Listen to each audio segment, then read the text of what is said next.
Hello and welcome to the Help Me Understand podcast.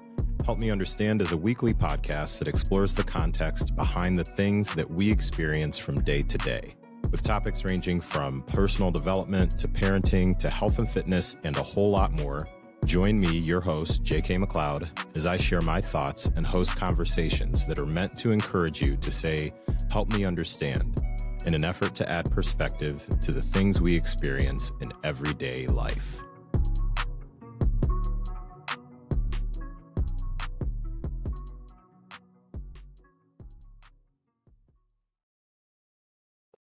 All right, what is up, folks? Welcome back to another episode of the Help Me Understand podcast.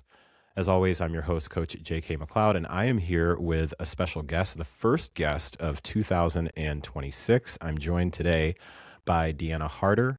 And before getting into today's episode, I always make sure I do this ahead of time so that I never forget to say thank you to anyone who's listening to the Help Me Understand podcast.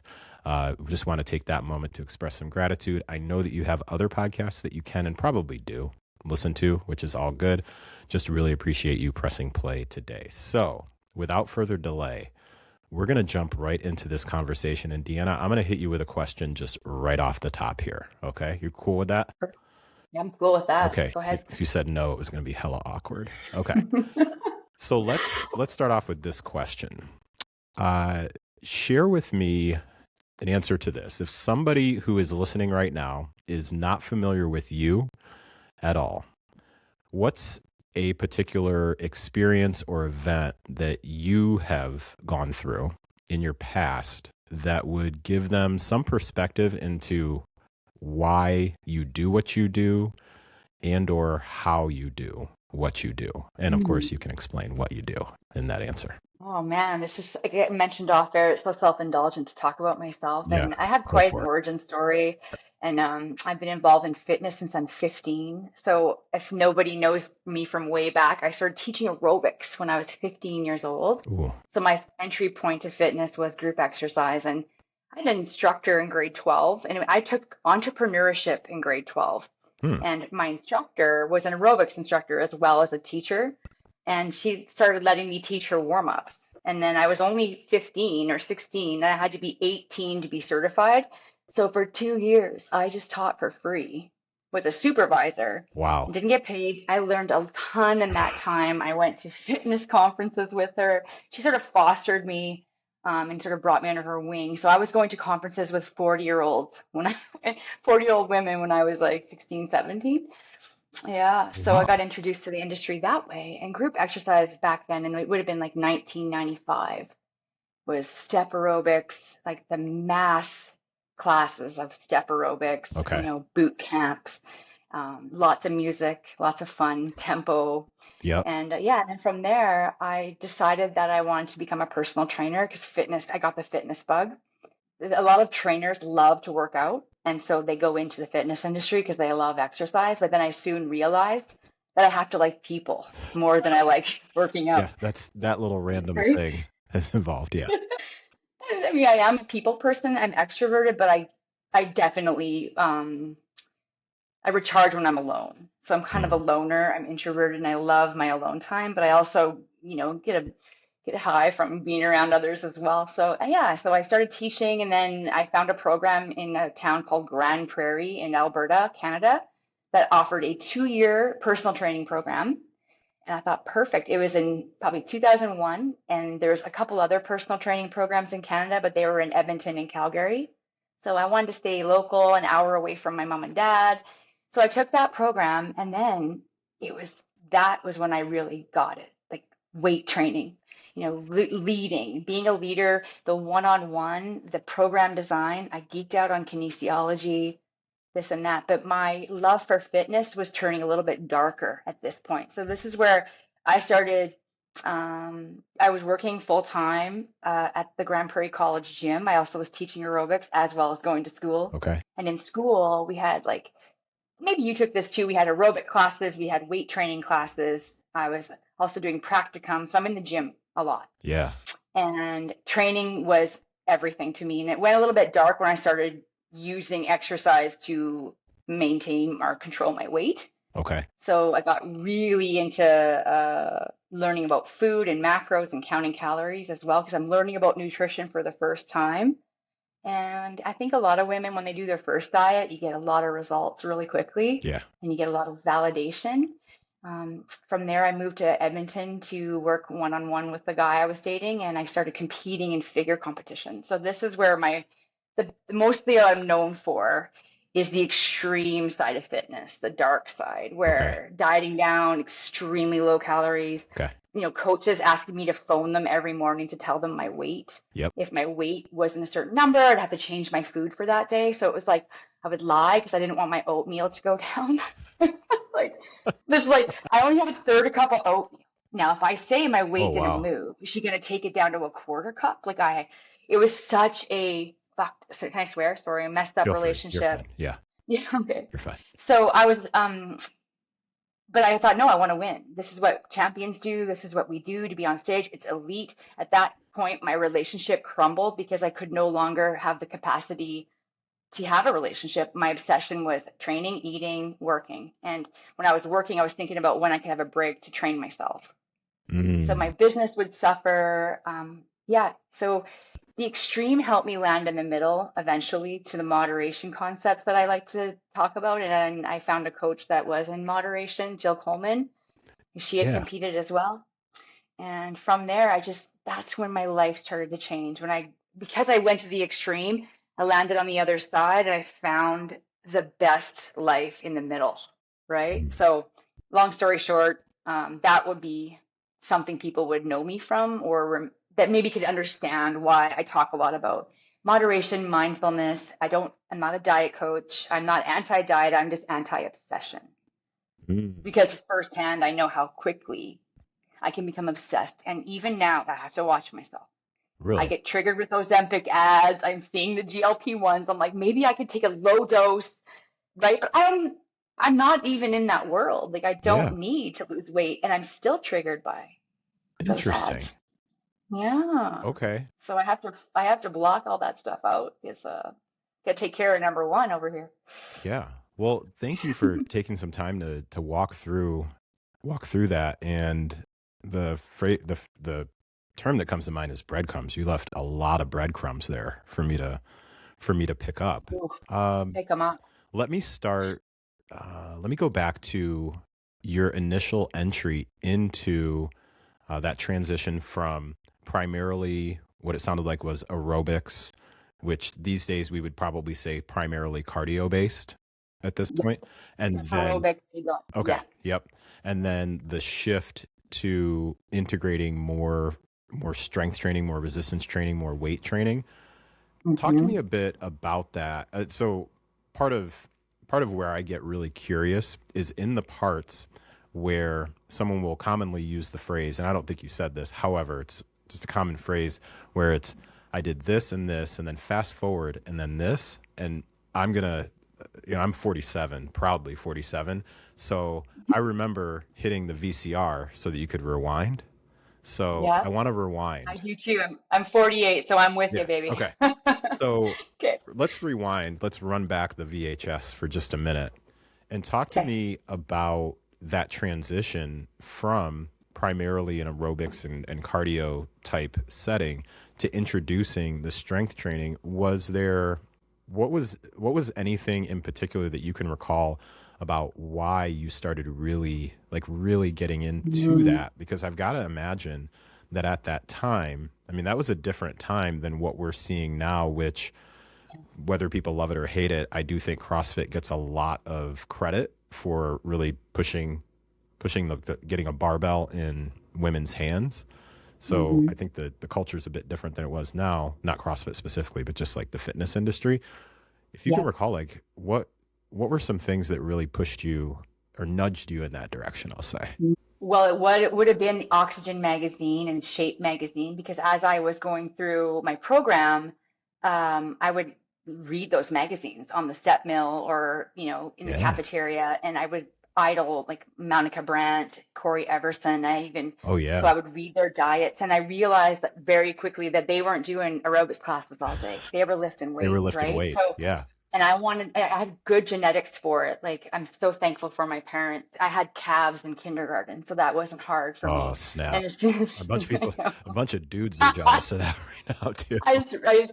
yeah, I had like this picture of me running when I was in kindergarten, and it was a dress on. I'm like, look at those calves. But so that's what it was I idled these physiques, and it was kind of strange because none of my peers did. They were like, that's too bulky, that's gross. And I'm like, no, it isn't. That's awesome. And at that time as well, I was already really into um, police work. Like, I was fascinated. I thought maybe I wanted to be a police officer. I wanted to do Okay. something that was hard and that wasn't the typical female role. So I did apply to the RCMP Yeah. at that time as well. I didn't have the eyesight for it, so I got deferred. And then, of course, like eye surgery for us in 1995 or 2000, like that was something that it was scary, and I was in a rural community.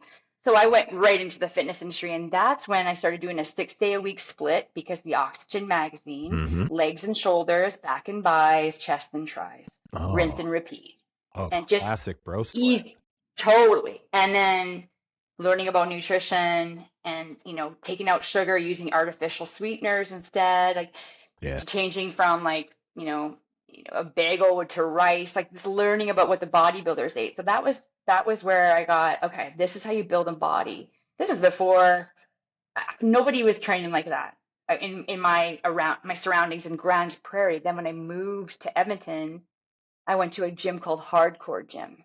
Oh, okay. And Hardcore Gym, like I was working full time at some place called the Kinsman. And the Kinsman was like fitness testing and general population. Then I would go train myself at Hardcore. And there was pictures of Ah, bodybuilders all over the okay. walls. Yeah. Heavyweight. You might know a man named Ron Partlow, Rep 300. He's Sounds big, familiar. big Okay. Ron. He's 300 pounds. He's got a podcast as well. He's from Edmonton. Well, he was training there, and he actually trained me for one of my shows. He was one of my best trainers because he gave me a very sane advice. He wasn't making me call him every day with my weight. He Okay. was more into like, here's your set of macros. You can mix and match. Like, reduce that cardio. You're overdoing it. Like, he was really a good coach. But that's where I got into the weight training. And then there's other IFBB pro bodybuilders there. Yeah. That was where it was at. And I thought I was just something then because Yeah. maybe I was like, nobody's training like this. Like, women are still on the cardio and I'm over here just getting jacked. And it was so fun. It was so fun. And Interesting. nobody knew it wasn't like I had Instagram. I didn't post my workouts every day. I would just train because I loved it every day. I'm like, go in there 6 a.m. and then I'd go to work and then train other people all day. But it wasn't for validation. I didn't put selfies up. I didn't even know we didn't have that. Yeah, that So wasn't a thing. Yeah, I can no, confirm, can co-sign. That was definitely not a thing right. back then. No. Interesting. Okay. Yeah. So Yeah. and even that little breadcrumb that you dropped about at one point being interested in getting into law enforcement and things like that, Yeah. and Yeah. already just right off the top here, what I believe that I'm seeing is kind of a thread coming together of being really attracted to hard challenges, Hmm. for lack of a better way to put it, because you use the term like extreme things that are really difficult. Um, Hmm. and I see, so for folks who may not have the context, I've followed Deanna for a few years now. And when you mentioned Jill Coleman, I think that's actually maybe Yeah. where you first came into my solar system because I had done one of the free programs that she did back in like maybe 2022 or something like that. Now that I think about it. So, Yeah. She's a connector. Yeah. She's a yeah, big, and of course, yeah. like the fitness world is, especially the online fitness world, I've actually found is a bit smaller than people think as far as Yeah. degrees of separation. Because Deanna and I are both familiar with Ren too, Yeah. who goes by Fitness Really Jones Jones. Training. So it's just funny. Yeah. Okay. And I was going to say, I actually went to the very first women's fitness summit in Kansas City, Missouri, and Oh I wow. met all my like Jen Sinkler, Molly Galbraith, like all the girls Oh, gone from Girls Gone strong. Strong. Yeah. Yeah, that was, Okay. and Amanda Thebe was there. That's how I first met Amanda. Then the community got smaller and smaller, but you have Yeah. to, I was like coming there from Alberta, Canada. I was the only, maybe there's a couple Canadians from Toronto, but Yeah. yeah. So the Okay. industry does, you're right, it does get smaller. But thanks for saying that. Yeah. Yeah, for Yeah. sure. Okay, Cool. so question for you. Um, right now, or not right now, from my perspective, a big part of your philosophy in your brand is about moderation. Mm-hmm. And Mm-hmm. whether that is in nutrition and or exercise, that seems to be a theme that, and I'm open to being wrong on this, it seems to be a theme that is very present throughout your content and your messaging and things like that. And I find it interesting now having a little bit more of an understanding of what your background is and what it seems like are some things that drive you. So here's a question that I have for you in relation to that. What how do you approach, give me an approach that you would take with the client who comes to you and it seems like to you right off the bat you can tell, okay, you like I see a former version of myself in you. You're what I call doing the most. Like you're everything, doing everything and anything, counting like the skittle down to the, to the die on the skittle, the whole nine. Where do you Mm-hmm. start when you assess that someone is probably doing way too much and or way just more than they need to, uh, Mm-hmm. and understanding that from your point of view, moderation likely is going to be where they're going to find their results. You It's start. interesting because you couldn't tell me nothing 15 years ago. Like you could, I'm like, nope, this is, this is how it works. Like I've gotten results before, I'm going to do it again. And I would just train harder and eat less. And I had to come to my own breaking point in order for my brain to open up and have space and the capacity to try another way. But it had to be me realizing it wasn't working anymore. So if a client comes to me and is still adamant about, no, I need to count macros, I need to do my 45 minutes elliptical, I can't give up my rigid diet rules. I'm like, you're not ready yet. And when you're ready, I'll be here. But I'm not in the convincing business. I know Ren says that a lot as well. Like I Mm, gave up on the convincing business a long time ago because you couldn't tell me nothing 20 years ago. I mm, knew everything. And I okay. mean, coming to on the other side of it, it was only until I was ready. I actually had a consultation the other day with a woman, 51 now, and she's completely obsessed about being like she was pre-babies before she got married. It's like menopause hit her. She doesn't recognize her current body. And I'm like, what you're doing now isn't working. When are you going to realize that the harder you push on your body, the harder it will push back? And she's like, I don't know. I just got to get out of my own way. So I think I would have to make sure they're in the readiness stage, the proper readiness stage of change before I can help them. Let me pick at that a little bit. Okay. With the proper readiness stage for you, and I really want to stress that I'm asking for you. Okay. I say that because my answer for the people that I think I am best for may be different and probably is different. So for you, Okay. the readiness signs, what are potentially some of those signs that somebody is really ready to make that change and do something First of different? all, reaching out to me and admitting they need help, that's obviously number one. And sort of rephrase back to them what they tell me. I'm like, okay, it sounds like you're doing a lot right now and it's not working. Instead of giving up everything and changing everything at once, Mhm. I would make small suggestions to small, subtle changes, like very gradual changes, like reducing cardio, maybe adding in, or or increasing their sleep. So maybe we go to bed a bit earlier, finding like these small little changes, like maybe I one feel extra glass attacked of water, totally right? right now. But I think what I would do is I love to sort of tell them what they've told me and say, let me get this straight. Like, am I hearing this right? Hmm. That look at all you're doing. Wow, amazing. You are so dedicated. It's so frustrating, isn't it? I've been there. You're doing everything right, yet your body is not changing, your physique goal, it's just such a not a statue, but what do you call it? Like I used to wear my body as a billboard. Mm. So it was Yeah. like a Yeah. badge of honor if I lost my period because look how hard I train. I am an elite. female athlete, okay? Yeah, built different, right? Until, Yeah. right. And so getting validated for my body was really important to me in my 30s and 20s. And then when it no longer worked and I started getting not top five call out and I was no longer even in the top 10, I'm like, this is bullshit. Like I am training twice as hard and I am eating less and I'm still not getting results. And I'm like, that's it. I got to try some clenbuterol. Maybe I got to go on Anavar. Like then those conversations come in the back room, in the dressing room, Yeah.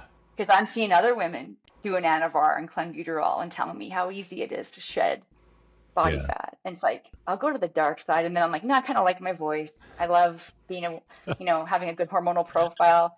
It's just, You don't want to it's match my just a, depth and voice. Not your thing. Gotcha.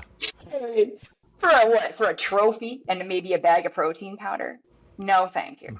I That's think I'm rough. gonna, keep hanging on to that feminine. But it's just so again, like I would say these women are using their goalpost of or their prize of a number on the scale or the former body they used to have before they had children or whatever their ideal physique is in their head. Yeah. And it's like, yeah, but that's a picture. That's a photograph. It was a still shot. That isn't you anymore. That's long gone. That's history. So sort of like, what do you right now? What can we achieve right now in a healthy way that's sustainable that is also going to reward you back and that's going to give you longevity and health? So I try to take away that outcome goal, the outcome-based goal of a number on the scale to a pant size. I actually wrote a post today on my Facebook because I have a lot of followers on Facebook. That's my generation, and that's Hmm. where I sell a lot more training.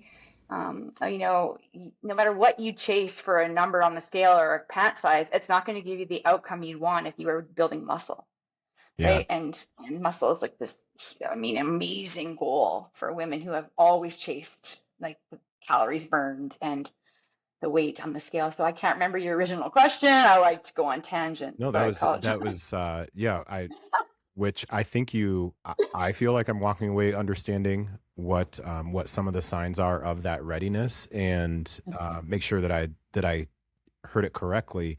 One of the pieces there, as I put together what you said, is a willingness to adjust some small things that really Mhm. lead to the bigger outcomes, like Mhm. adjusting sleep just a little bit. Can we make a bit of a Mhm. change to the amount of cardio you're doing? Do you need Mhm. to train 6 days and potentially just listening for those signs that someone is willing to try that particular thing? Mhm. I think that a big portion of what I just took away from that is that willingness um, to be open that to the possibility that the massive change that they're looking for often is not going to feel like they're needing to put in a massive effort at first, if that Yeah. makes sense. So if it's like going to bed 30 minutes earlier, when I have conversations like that, typically the first response, if they're willing to like verbalize what's going on in their head, minus the curse words, where they're like, this effing guy, is, yeah, but is that going to make much of a difference? I'm like, well, Yeah. You get a little why pushback. don't we? Hmm. Yeah. And I'm very much well, let's give it a shot and see. Yeah. Let's see. I love that because, usually by the time a woman comes to me, they're ready for a change. They're Yeah. like, they've done everything they've done. And I know you've done extremes too. I know you did 75 hard. I know that you Yeah. got a lot of great information about that. And some people need something like that. Mhm. But then on the other side, they are lost. They don't know how to live without a plan or how Agree. extremes. And I mean, and some women just don't think they think it has to be hard to be worthy of their time. If they're not suffering, then this is too easy. You mean I can have some dark chocolate every day, or maybe I can only train 3 days a week and I'll still get results? I'm like, hell yeah, right? Yeah. So interesting. And they're just so, no, it has to be harder. If it's not suffering, then it's not working out. I'm like, I I, have some news to share with you, yeah, you know? I am, I'm not going to say challenge you on that a bit. What I'm going to say is I think that there's a misconception of what the hard part is. Ah, tell So, me. yeah. Yeah. So when I say I think there's a misconception of what the hard part is, um, the restriction from, let's say, chocolate. Like I feel like, okay, in order to get the body that I want and the strength that I want, I'm never going to be able to even look at a box of Chips Ahoy cookies ever again in my life. Cause I look at it and I gained 5 pounds. Got it. And I'm like, okay, gotcha. And to me, in my experience, that's not the hard part.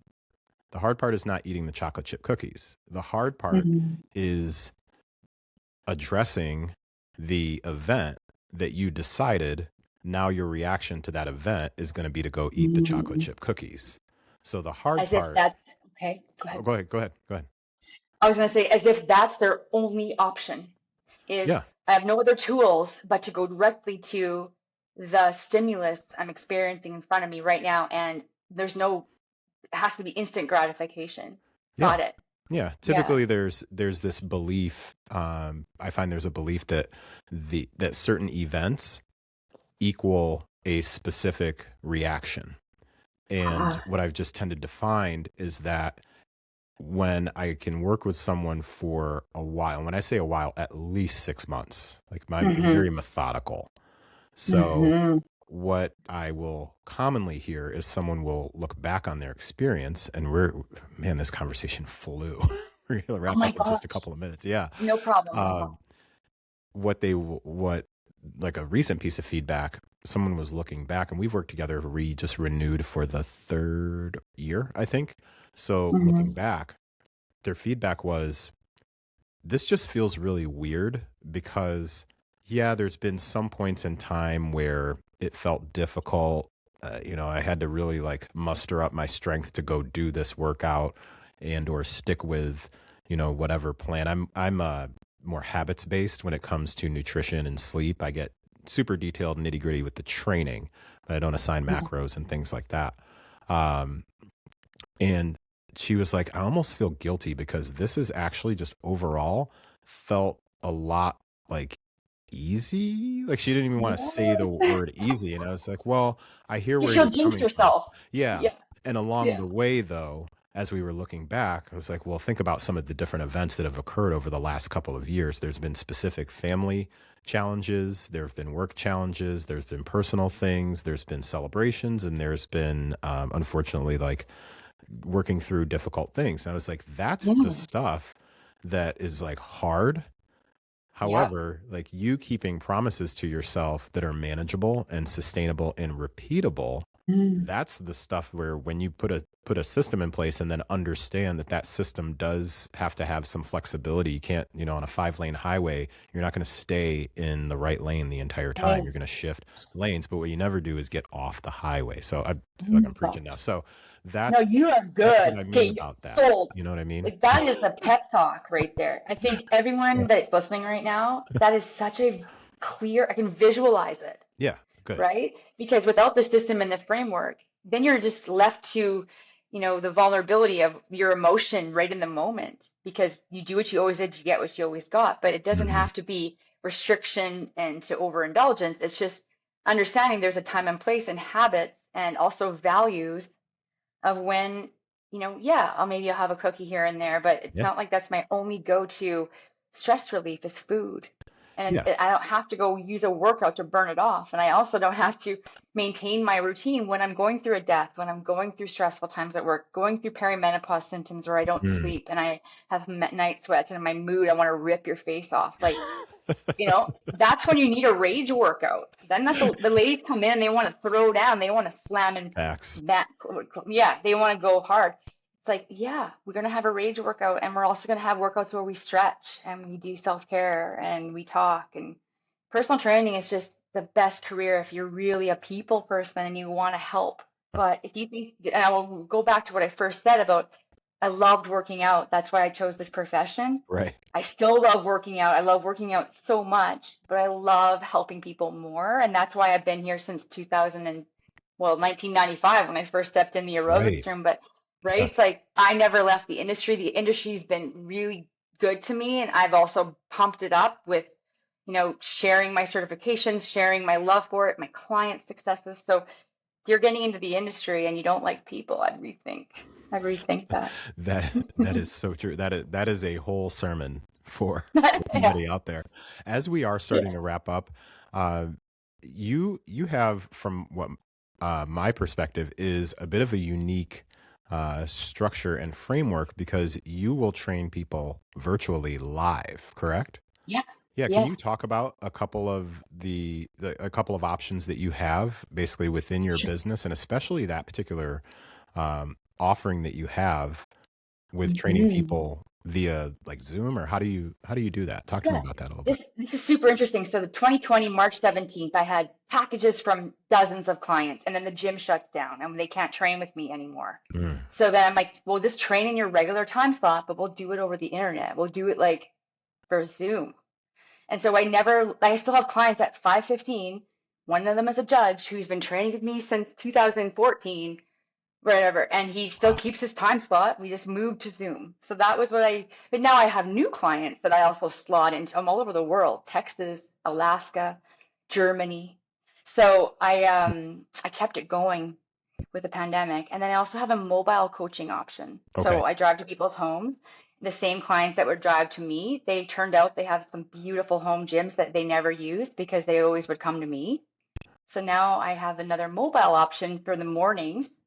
Then I come home in the afternoon and I do my Zoom clients. So I'm offering that. And then of course I have a group exercise program online like most Okay. trainers do. Yeah. Man, so you really, So yeah, you really, you likely may be one of the few folks that I know who is able to take care of folks in each of the aspects. Like you're beyond hybrid because I you're am. in I person, didn't know what I was online, and yeah. mobile. I Well, didn't know that was even an option. To be yeah. honest, I was stuck in that, 6 a.m. to 8 p.m. on the floor and Yeah. training clients, unloading weights, loading, waiting for them to come. In between clients, you get a cancellation, then you got to fill the hour with something. Yeah. Now it's like I didn't even know they would go on holidays and I wouldn't see them for 2 months. A lot of snowbirds from Alberta go down to Palm Springs Okay. and then they just wouldn't train with me. They would be gone for the whole winter. But now they train with me in Palm Springs. I just trained a lady I'm training a lady this afternoon. It's so wild. Okay. In her gym. But yeah, so then there was no option. But then everybody understood that was the assignment back then, and then now it's obvious. It's such an easy, just go to your house. Don't have Yeah. to put on anything fancy. And yeah, As sorry, yeah. as far as Then your one-to-one clients, what percentage would you say are in your gym versus in their home versus Zoom, if you had to separate out those three? let's see. I train about 7 to 9 clients a day. Say 3 or 4 are mobile, Okay. so 5 are virtual. Like I have 5 clients tonight virtual. Some of them are only 30 minutes because I get them to warm up. Then I Yeah. say, hey, here's your time slot. Like it's so awesome. And then I'm like, if you want more time, you can always buy more time, but I book back to back, like 30, 30, 30. So that helped me with my hours because I was grinding and I'm burning out. Yeah. Because you know how hard it is to train that many people. You're exhausted 'cause they're not energy vampires, but they take away a lot of your energy. So Well, I'd say 50, yeah. 60% virtual. Okay. I would say especially yes, much of your energy will be spent if you actually care about what you're doing. That's the caveat. Sure, you're If you right. care about because we've Yeah. both been around long enough to know that not everybody cares, and that's a They're on, different no, they're episode. mailing it in. Yeah. They're giving every client the same workout. They're looking at their phone. I Yeah. go to a gym next door and it's a great gym, but I noticed some of the trainers just checked out. They're like looking around. The client's grinding, doing deadlifts, and the trainers look, I'm like, oh, I can't stand it. I have to get out of here. Yeah. Well, okay. But So thank you so much. speaking of clients and time and things like that, I know that you're up against it here. So, Thank you. what I Yeah. want to do here, just in closing things out, one, folks, what I will do is, Deanna, if you can send me any links that you want me to include, whether Great. it's website, Facebook group page, whatever it may be, just shoot that over to me, and I'll make sure that that's included in the show notes. And then my Great. last question is there anything that you would like to share real quick that I have not given you the opportunity to talk about in this conversation? And I say in this conversation because I can Mhm. foresee maybe around middle of the year trying to get you back on for a follow-up conversation at some point, Awesome. just to check in and see Yeah. how things are going. But anything kind of front of mind as we've had this conversation, which I believe is mostly centered around a bit of your perspective, like what's shaped your perspective and that shift. You wrote this, I wrote this down when you said it because it's genius. You said the extreme helped me land in the middle. So Yeah. that's likely going to be a big theme for the title of this episode. Anything else that I haven't asked you about in terms of this episode that you want to leave the folks with as we close out? Well, I'm very excited to say that I spoke at my very first conference. I've presented at conferences. Like I've gone up and done short workouts and explained personal training stuff. And I've, been a guest on CTV News. I've done fitness segments on TV and the radio. But this was a paid conference where I actually had a speaking fee, and it was a menopause themed conference for dentists. And so I went and I had a PowerPoint and I got paid and I got to talk about my favorite thing in the whole world, building muscle. So I'm in this menopause space now because myself, I am in perimenopause. Yeah. So I have a little more empathy and understanding of what my 50-year-old clients were going through when I was 25. So I just want to finish off by saying if anyone's listening that trained with me back then, I'm so sorry for making you jump when your pelvic floor, and I didn't understand your hot flashes right in the middle of the workout. Women would just go to the bathroom and take their shirts off. And I'm like, what is wrong with you? Oh, I'm so hot. Menopause. I'm like, oh, I don't want to go through menopause. So I have much more Oh empathy man, now. And I just joke's on realized you. Yeah. jokes on me. I just thank goodness we have so much more education, and we can give information to our clients to help them through this phase of life. Because I think when we're in a phase of life, we sort of attract who we are as a trainer. So the client will come to you because they see themselves in you, and there's something about you that they want to be like. That's So awesome. that's my last little Yeah. Well, congrats information. on your first, it sounds like your first paid appearance. Yes, like a Congrats. whole seminar for an hour. Yeah, I talk. I am still seeking that opportunity. So props to It's you. good. Yeah, nice work. Yeah, All right. Well, thank you. we definitely could come up with some additional things to really dig into. Yeah, However, I want to be respectful of Deanna's time. So thank you. I thank you appreciate so this. much for hopping on. I truly appreciate it. And as I mentioned, folks, in the show notes, I will put, I know I've got your Instagram, so I'll make sure Yeah. that that is there. And then anything else Okay. you want me to include, then I will make sure that that is in there. I do strongly Amazing. recommend following Deanna. And I mean it when I say that because for those who are not aware, I follow a grand total of 133 people in total on Instagram. I Just do not keep follow a it lot. small. Yes.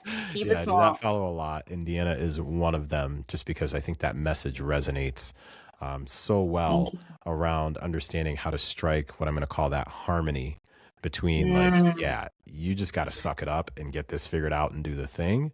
And also hmm. the, okay, is this really sustainable? Is now really the time for you to Yes. go to I this just wrote a extreme? blog on that. Yeah. And also I want to say, I don't do a lot of reels or crazy social media because I'm too busy working in my business. I'm actually working Yeah, with clients all day. So a correct. lot of them aren't comfortable with me taking video. So I'm not the best poster. So you're going to notice lots of stories, but not a lot of ton of Instagram posts. Nothing fancy there. So thank you. Well, for what it's worth, as we close out here, something to be aware of is the things that you have posted because we've never met in real life, right? No, no, Not that I know unfortunately. of. Maybe one day. Okay. Yeah, maybe one So day. the things that you have posted have been enough for me to get an understanding of what you're Good. all about, if you really Oh, think I'm so about it glad to that hear way, that. right? That's So true. That's all I need then. yeah, and I will Thank tell you. you folks, like it has been a consistent message. So you're not like faking Thank the you. funk. Yeah, it's been pretty consistent. I'm Yeah, not jumping. I'm not over on the keto train and back over to for sure. CrossFit and over to bodybuilding. I'm sort of kind of navigating the middle here in this sustainable lifestyle. So Yeah. thank you very much. I All appreciate right. that. Well, folks, thank you so much for listening to this episode of the Help Me Understand podcast. I truly, truly appreciate it. If you need to reach out to me in terms of questions, comments, feedback, anything like that, feel free to shoot me a message on Instagram at Coach JK McLeod. That's spelled MCLEOD. The JK is spelled just like it sounds. It's the letter J and K. Hopefully that's not too difficult. And take care, and we'll talk to you next time. Bye.